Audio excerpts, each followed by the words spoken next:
बिस्मिल्लाहिर्रहमानिर्रहीम। अस्सलाम वालेकुम दोस्तों, क्या हाल चाल। उम्मीद करता हूँ आप बिल्कुल खैरियत से होंगे। तो मैं भी बिल्कुल खैरियत से हूँ और आज ईद का दूसरा दिन है। सबको दिली ईद मुबारक, बहुत बहुत ज़्यादा मुबारक हो। इंशाल्लाह ईद आपकी बहुत अच्छी गुजरी होगी। तो हम मेरी भी इंशाल्लाह बहुत अच्छी गुजरी है। तो आज मैंने कहा थोड़ी इवनिंग में वॉक करते हैं खेतों की तरफ। और आज मैंने जहन बनाया कि तोरी के ऊपर एक अच्छी वीडियो बनाऊँ, उस पर खुल के बात करूँ, उसमें कितने यानी कि कितना सीड लगता है, कितनी लाइनें बनती हैं और कितना नफ़ा उसमें आ सकता है। यानी कि जो गंदम की कटाई के बाद तोरी लगाई जाती है। असल तोरी जो है ये गर्मियों का ही सब्ज़ी है और गर्मियों में इसको खाया जाता है। जैसे ही मानसून बारिशें शुरू हो जाती हैं तो घिया तोरी की जो है डिमांड बढ़ जाती है और ये काफ़ी महंगी भी हो जाती है और इसकी प्रोडक्शन भी जो है बहुत ज़्यादा आनी शुरू हो जाती है। तो बात को शुरू करते हैं घिया तोरी के लगाने की। तो दोस्तों, जैसे ही गंदम की कटाई हो तो इसमें आप इस तरह करें कि ज़मीन की तैयारी आप देख लें। अगर आप मुकम्मल ज़मीन को तैयार करना चाहते हैं तो वो भी कर लें। अगर उस तरह आपने नहीं करनी तो आप बेड्स बनाएं। और बेड आपने 13, 14, 15 फुट के बनाने हैं, यानी कि लाइन से लाइन का फासला इतना होना चाहिए, ठीक है।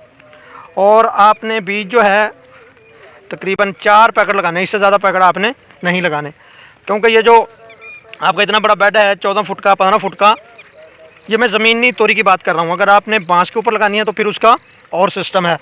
लेकिन अगर आपने यानी कि ज़मीनी लगानी है, और ज़मीनी का मैंने देखा है वो बहुत लॉन्ग टर्म चलती है। उसकी वजह यह है कि जब वो ज़मीन के ऊपर उसका बेल जो है वो फैलती है तो उसकी जहाँ जहाँ वो नीचे लग रही होती है वहाँ वहाँ पे वो जड़ें निकाल लेती है और वो ज़्यादा देर जो है मौसम को भी बर्दाश्त करती है और अपना फुलाव भी बढ़ाती है।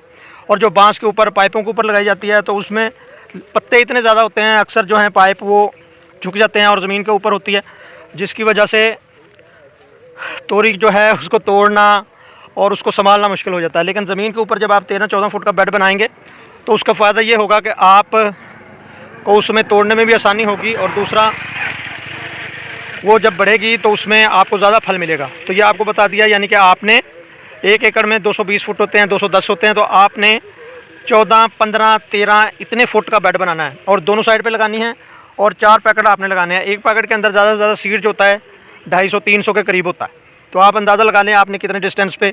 अगर आप 3 फुट के डिस्टेंस पे भी लगाते हैं तो फिर भी बहुत बेस्ट है। अगर आप इससे भी ज़्यादा बढ़ाएंगे तो उसमें आपका फ़ायदा होगा। और ये जो गंदम के बाद तोरी लगेगी ये आपने खुद ने ख़त्म करनी है जब आपने दोबारा गंदम लगानी है। उसकी वजह यह है कि ये चलती जाएगी, जो इसका ये बेल जो है जहाँ जहाँ जड़ें निकालेगी वहाँ से नई बेल चलेगी इसकी।